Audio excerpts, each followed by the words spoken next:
नमस्कार, मैं रचना Sharma चढ़दीगला dam TV देख रहे हैं सभी दर्शकों का स्वागत करती हूं। आप देख रहे हैं हरियाणा के समाचार। समाचारों की शुरुआत से पहले एक नजर आज के मुख्य सुर्खियों पर।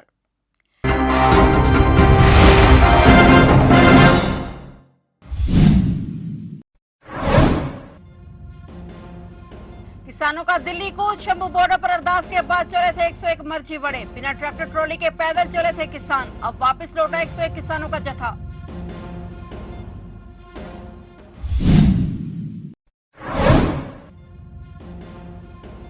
किसान आंदोलन के चलते सरकार का बड़ा फैसला, अंबाला जिले में बंद हुआ इंटरनेट। आज से 9 दिसंबर तक इंटरनेट सेवा बंद।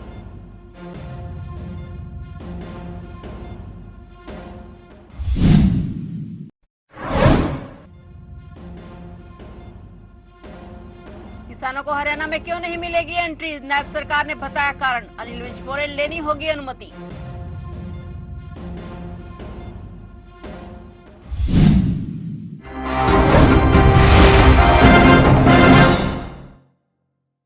और अब समाचार विस्तार से।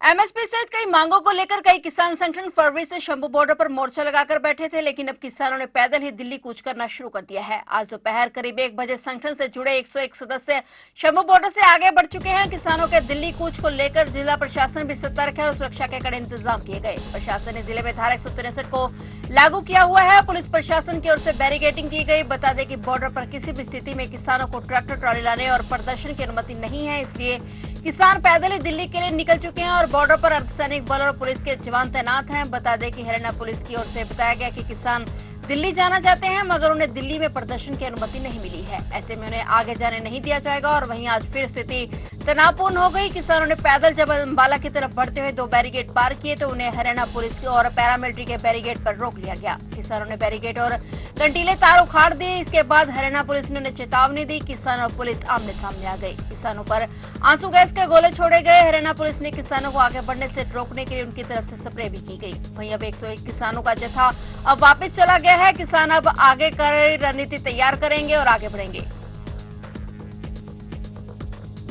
हरियाणा में किसान आंदोलन के चलते सरकार ने बड़ा फैसला किया है। सरकार ने अंबाला जिले में 4 दिन के लिए इंटरनेट सेवा को बंद कर दिया है। सरकार ने फैसला किसानों के दिल्ली कूच के ऐलान के बाद लिया है। बता दें कि अंबाला के अधिकार क्षेत्र में आने वाले गांवों डंगदेरी, लोगड़, मानकपुर, डडियाना, बारीगेल, लायर्स, कालू माजरा, देवीनगर, सद्दोपुर, सुल्तानपुर और काकरू के क्षेत्र में इंटरनेट सेवा बंद कर दी गई है। आज से 9 दिसंबर तक इंटरनेट बंद रहेगा। किसान अपनी मांगों को लेकर आज शंभू बॉर्डर से पैदल दिल्ली कूच के लिए निकले और शंभू बॉर्डर पर सुरक्षा के पुख्ता इंतजाम किए गए हैं। अर्धसैनिक बलों की तैनाती की गई है। वाटर कैनन और आंसू गैस युक्त ड्रोन भी लगाए गए हैं। संयुक्त किसान मोर्चा और किसान मजदूर मोर्चा ने उन्हें 101 किसानों के नाम, पता और मोबाइल नंबर के साथ लिस्ट जारी की, जो आज शंभू बॉर्डर से दिल्ली की ओर कूच कर रहे थे।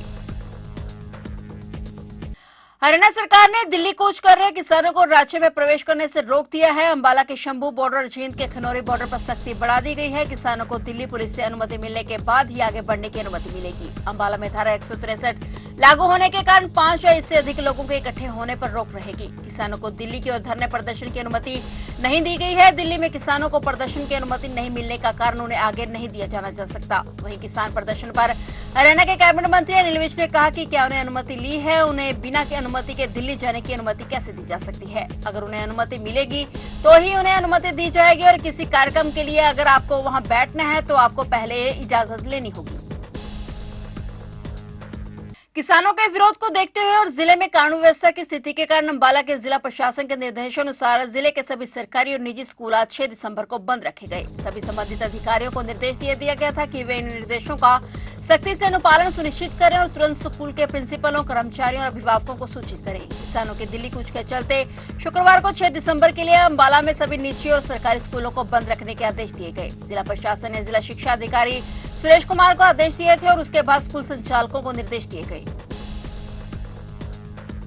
अंतर्राष्ट्रीय गीता महोत्सव का शुभारंभ होते ही पवित्र ब्रह्म सरोवर तट भारतीय शिल्प और लोक कला, संस्कृति और अध्यात्म का संगम बन गया है। यहाँ पूरा वातावरण आध्यात्मिक और भक्ति में बन गया। तो वहीं शाम को फिर ब्रह्म सरोवर तट पर संध्याकालीन महाआरती की गई और इस बीच हरियाणा और पंजाब से लेकर पश्चिम बंगाल, महाराष्ट्र, असम, त्रिपुरा, मेघालय, लद्दाख और दिल्ली सहित विभिन्न प्रदेशों की लोक संस्कृति से भी पवित्र ब्रह्म सरोवर तक महक उठा है। हर राज्य के लोक कलाकार अपने अपने हुनर के रंग बिखेर रहे हैं। तो वहीं चारों और अलग अलग राज्यों के लोक नृत्यों और वाद्य यंत्रों की गूंज है जिसमें झूम रहे हैं। महोत्सव में जहां 19 राज्यों से आए शिल्पकार अपनी अपनी शिल्प कला से पर्यटकों को मोहित कर रहे हैं, वहीं विभिन्न प्रदेशों के लोक कलाकार पर्यटकों का खूब मनोरंजन कर रहे हैं। महोत्सव में अब देश भर के ही नहीं बल्कि विदेशी पर्यटक भी पहुंचने लगे हैं। तंजानिया से लेकर उज्बेकिस्तान और तजाकिस्तान से आए लोग भी गदगद हो उठे हैं। इसके साथ ही महोत्सव भी अंतर्राष्ट्रीय स्वरूप लेता दिखाई दे रहा है।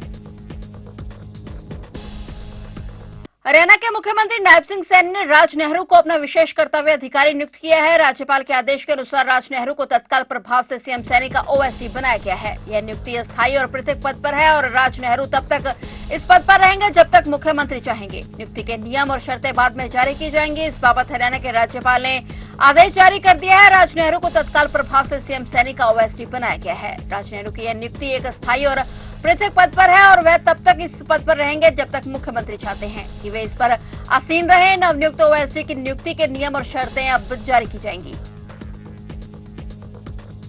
पानीपत जिले में बुलाना गांव स्थित एक धागा फैक्ट्री में भीषण आग लग गई। आग लगने से फैक्ट्री में 2 कर्मचारी जिंदा जल गए जबकि 3 कर्मचारी बुरी तरह झुलस गए। आग लगने की सूचना पर दमकल विभाग की गाड़ियां मौके पर पहुंची। आग बुझाते हुए दमकल कर्मियों ने अंदर से कुल 5 कर्मचारियों को बचाया। घायलों को तुरंत सिविल अस्पताल पहुंचाया गया जहाँ से 2 को रोहतक पीजीआई रेफर कर दिया गया। एक कर्मचारी को इसराना स्थित एनसी मेडिकल कॉलेज में भर्ती कराया गया। दोनों मृत कर्मचारियों को पोस्टमार्टम के लिए पानीपत के सिविल अस्पताल में रखवाया गया है। जानकारी के मुताबिक घटना इसराना उपमंडल के अंतर्गत गांव बुलाना की है जहां शिव फैब्रिक नाम की धागा फैक्ट्री है और ये फैक्ट्री करीब 20 साल से संचालित है। लेकिन संदिग्ध परिस्थितियों में आग लग गई। चंद सेकंड में ही आग ने विकराल रूप ले लिया और करीब 5 घंटे की मशक्कत के बाद दमकल ने आग पर काबू पाया, लेकिन तब तक सब कुछ जलकर राख हो चुका था।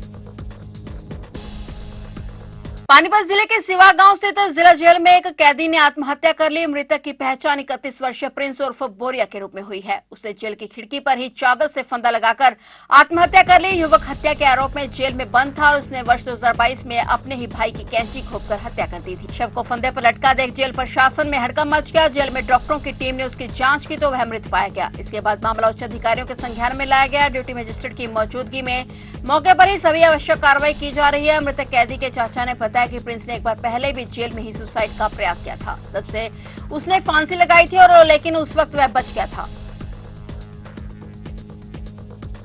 जगाधरी पांवटा साहिब नेशनल हाईवे पर सीएम फ्लाइंग और माइनिंग विभाग की टीम ने अचानक छापा मारा। इस दौरान अवैध खनन सामग्री से लदे 5 ओवरलोड वाहनों को पकड़ा गया। गाड़ियों के चालकों के पास कोई वैध दस्तावेज नहीं मिले, जिसके बाद टीम ने वाहनों को सीज कर दिया और खनन विभाग को सौंप दिया गया। साथ ही इन पर 20 लाख रुपए का जुर्माना भी लगाया गया है। इस कार्रवाई ने इलाके में धड़ल्ले से चल रहे अवैध खनन पर बड़ा सवाल खड़ा कर दिया है। डीएसपी जितेंद्र कुमार ने बताया कि लंबे समय से इस तरह की अवैध गतिविधियों की शिकायतें मिल रही थी। गाड़ियां पांवटा साहिब से रादौर खनन सामग्री लेकर जा रही थी और उन्होंने कहा कि भविष्य में भी ऐसी कार्रवाई जारी रहेगी। इस एरिया में समय समय पर जो अवैध माइनिंग की शिकायतें हमें प्राप्त होती रहती हैं, इसी के तहत आज हमारी टीम ने सीएम फ्लाइंग की टीम ने माइनिंग विभाग और आरटीए विभाग के साथ मिलकर यहाँ पे एक जॉइंट रेड की है और जिसके तहत हमने कुछ ओवरलोडेड गाड़ियों को पकड़ा है और अब माइनिंग विभाग द्वारा जो भी उनके और आरटीए विभाग द्वारा जो भी उनके खिलाफ कार्रवाई बनती है वो अमल में लाई जाएगी। क्या क्या अनियमितताएं पाई गई हैं इन 5 गाड़ियों में जो है सर? देखिए, कोई ओवरलोडेड मटीरियल इसमें मिला है, जो इनके पास नहीं रवाना है वो भी, कुछ गाड़ियों के पास कागज़ नहीं है और कुछ के पास एक्सपायर्ड कागज़ है, तो वो सारे वेरीफाई किए जाएंगे और जो भी उचित कार्रवाई बनेगी वो इनके खिलाफ की जाएगी। आगे के लिए कैसी वार्निंग दी जा रही है? देखिए, आगे के लिए भी हमारी तरफ से यह सख्त संदेश है, जो भी माइनिंग माफिया या इस तरीके की माइनिंग की गतिविधियों में संलिप्त लोग हैं, हमारी टीम लगातार उनके खिलाफ जो कार्रवाई है वो अमल में लाएंगे और हम यही उम्मीद करते हैं कि इस प्रकार की कोई गतिविधि। फिलहाल हरियाणा के समाचारों में इतना ही और नए समाचारों के साथ फिर से हाजिर होंगे। तब तक के लिए देखते रहिए चढ़ती कला टाइम टीवी।